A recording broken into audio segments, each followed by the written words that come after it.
Welcome back to Deep Dive Stoic. In today's episode, we're diving into something a little different.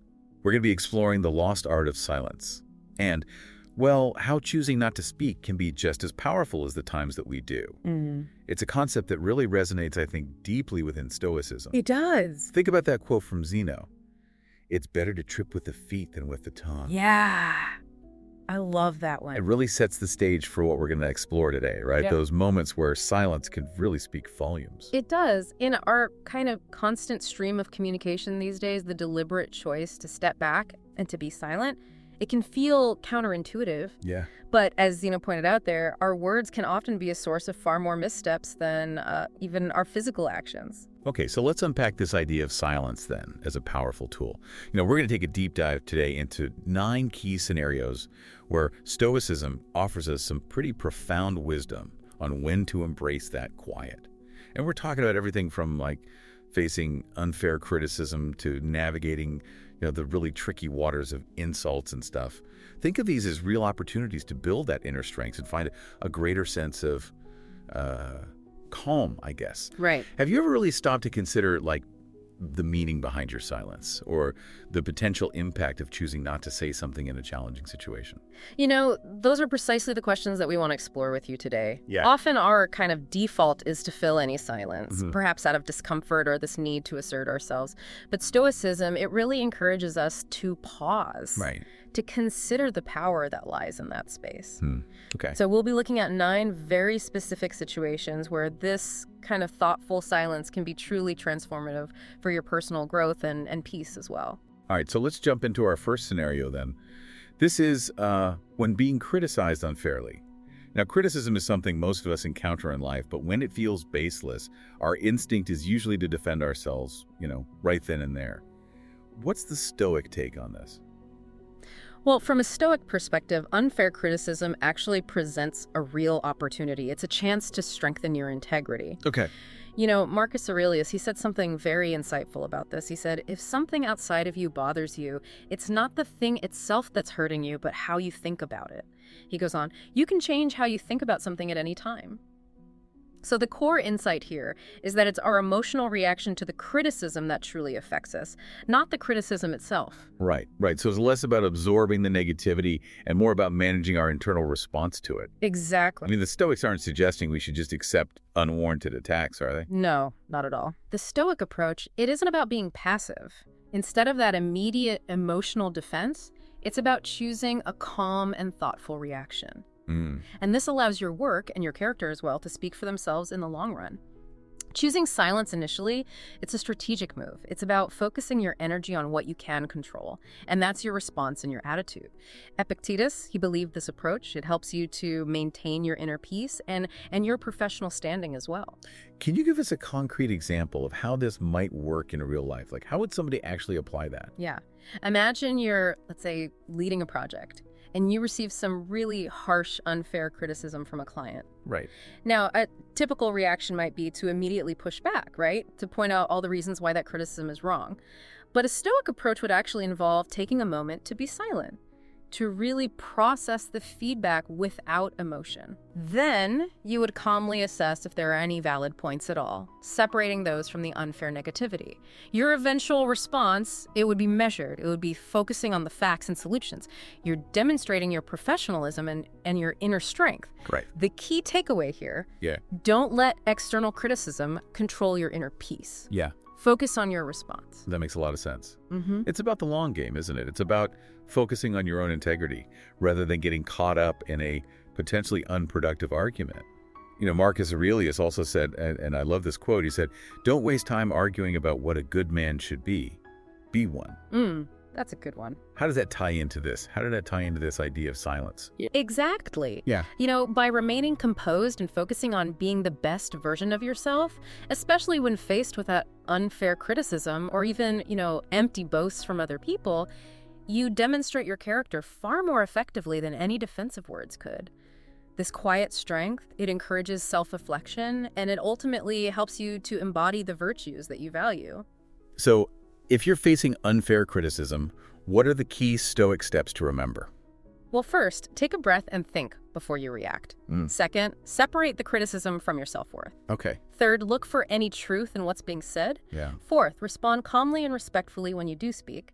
And most importantly, focus on your own growth and learning from the situation. Okay, let's move on to our second scenario then. This is Stoic silence in the middle of boasts. All right. We all encounter those people who love to talk up their achievements, you know?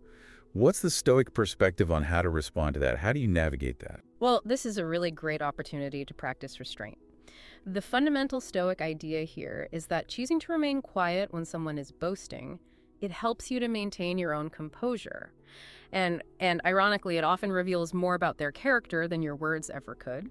It's also a really smart way to conserve your mental energy for more meaningful interactions. You know, the core insight here, silence often shows confidence. Their boasting, on the other hand, often reveals insecurity. So it's not about feeling inferior or being overshadowed when someone else is bragging. It's not about that. Absolutely not. In this context, silence, it signifies inner security and self-assurance.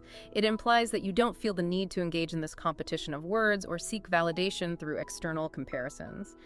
There's a saying that kind of fits in here. He who does not wish to be outnumbered by greater benefits should not return one benefit with another, he should return many at once. From a Stoic viewpoint, this suggests that instead of verbally trying to one-up someone's boast, we let the consistent quality of our actions and the strength of our character speak for themselves over time. You know I've definitely felt that urge to jump in with my own accomplishments when someone else is bragging. It's almost automatic. Yeah, it's a very common human tendency, perhaps driven by that need to feel seen or valued. But Stoicism encourages us to reflect. You know, how often do you counter someone else's success story with your own? What if you chose to simply listen? Maybe offering a nod or a smile while keeping your focus firmly on your own values and your own progress. That shift in focus from external comparison to internal values is really key, isn't it? Precisely. Embracing Stoic silence when others are boasting ultimately leads to a life that's grounded in inner peace and a genuine sense of self-worth, rather than that kind of fleeting satisfaction of trying to outshine others. Okay. Scenario number 3. When dealing with anger. Yeah. This is a big one, I think. Anger can be such a powerful and disruptive emotion.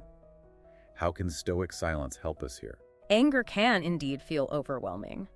But Stoicism, it offers silence as a crucial tool for regaining control.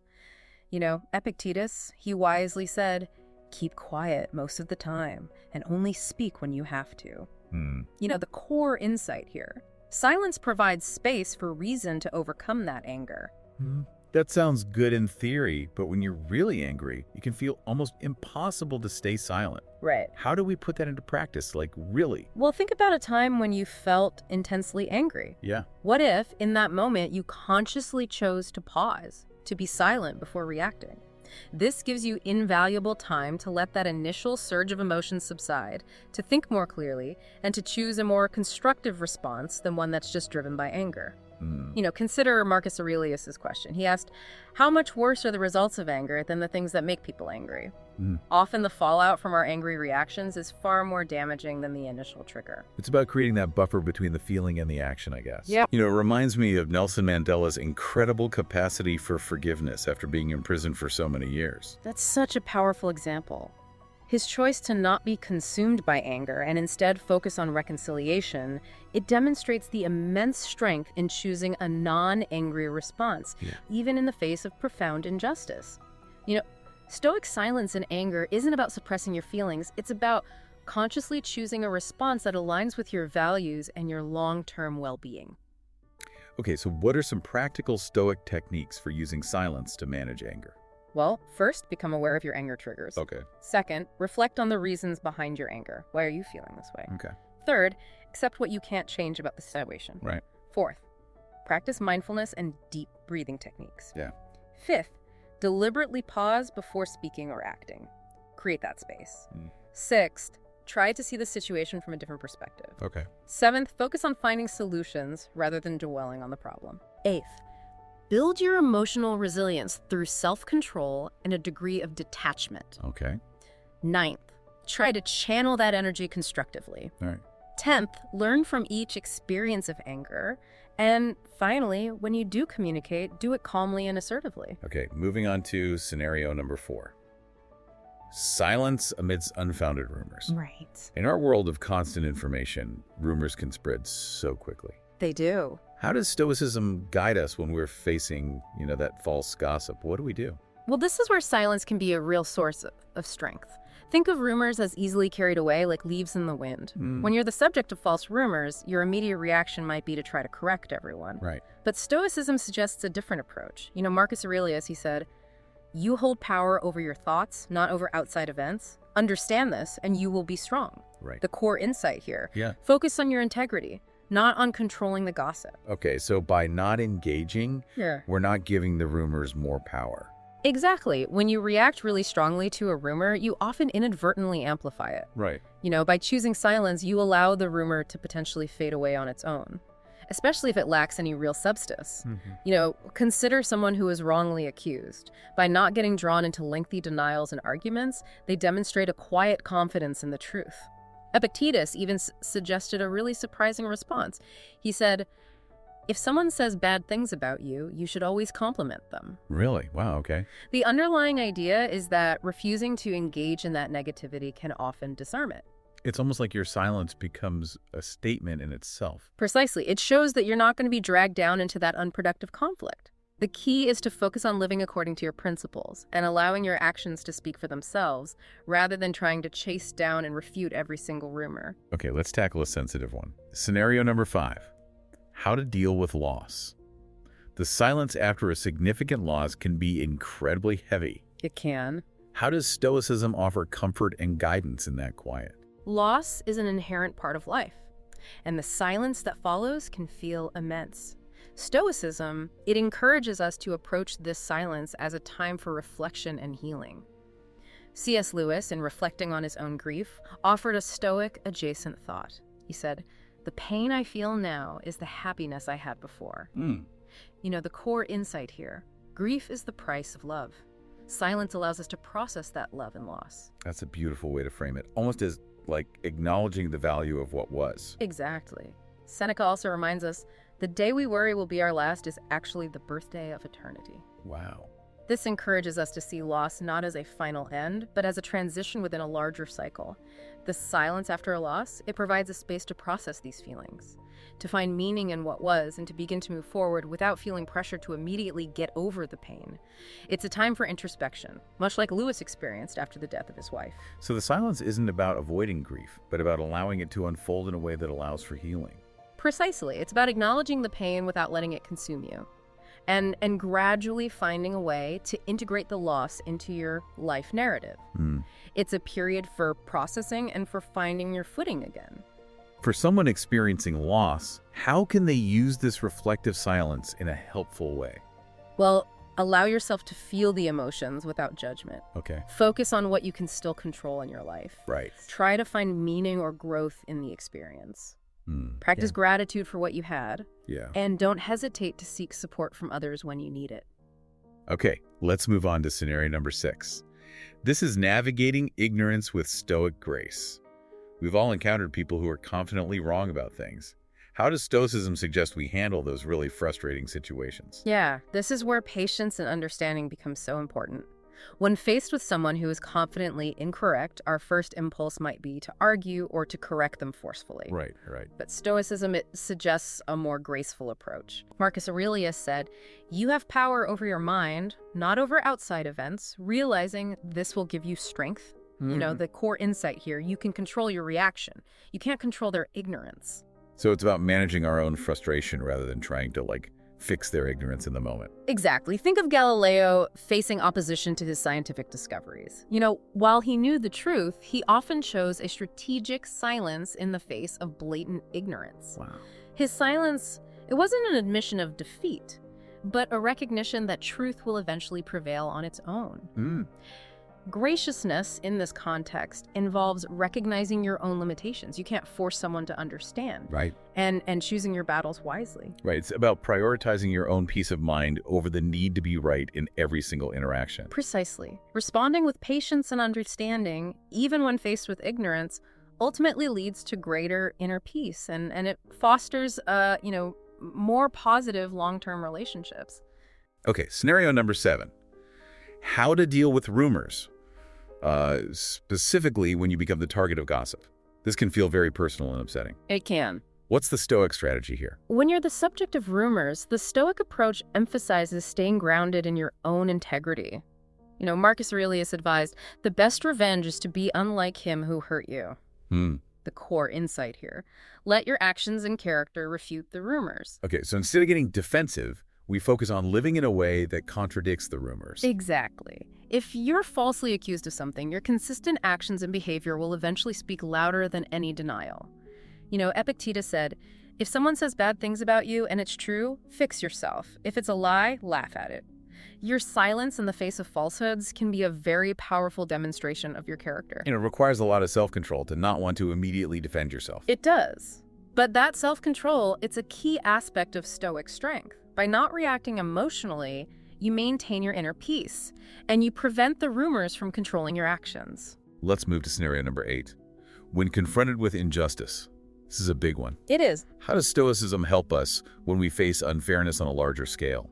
Stoicism, it encourages us to respond to injustice with inner strength and a focus on what we can control. The Epicurean maxim, bear and forbear, it speaks to the Stoic idea of enduring hardship without complaint and practicing forgiveness. Nelson Mandela's response to his long imprisonment is a very powerful example of this. Yeah. The core insight here, focus on your response to the injustice, not the injustice itself. His ability to emerge from that experience without bitterness is truly remarkable. It is. He chose a path of reconciliation over revenge, demonstrating the Stoic principle that our greatest power lies in choosing our reaction to external events. As Marcus Aurelius said, the best way to get back at someone who has hurt you is not to be like them. Stoic silence in the face of injustice isn't about accepting it, but about choosing a thoughtful and constructive response. So it's a strategic pause that allows for more effective action in the long run. Precisely. By maintaining inner peace, we can approach injustice with a clearer mind and work towards meaningful change. Finally, scenario number 9. How to handle insults with Stoic wisdom. Okay. Insults can really sting, even small ones. They can. What's the Stoic way to respond? Well, Epictetus said, if someone succeeds in provoking you, realize that your mind is complicit in the provocation. The core insight here. Your reaction to an insult is a choice. Stoicism, it emphasizes the power of choosing silence and understanding over retaliation. Think of Mahatma Gandhi's response to insults during his fight for Indian independence. His silent resistance often disarmed his opponents. His silence was a powerful form of defiance, wasn't it? It was. By not engaging in those angry exchanges, he maintained the moral high ground, and he often garnered more support because of it. Pausing when insulted allows you to choose a purposeful action instead of an impulsive reaction. It projects composure and strength. It's about not giving the insult the power to upset you. Exactly. As Marcus Aurelius noted, the results of anger and grief are often far worse than the things that cause them. Thoughtful silence can be key to a better, more successful life. Well, this has been a fascinating deep dive into the power of Stoic silence. It's clear that choosing when not to speak can be incredibly valuable. What are your final thoughts on this? Indeed, as Marcus Aurelius wisely said, don't waste time arguing about what a good man should be one. By embodying strength through that thoughtful silence, we can cultivate more peaceful, happy, and kind lives. Absolutely. And we encourage you to consider how you can apply these principles in your own life. Yeah. If this episode gives you something to think about, support the channel by liking, subscribing, and sharing it with someone who could use a dose of stillness in the storm.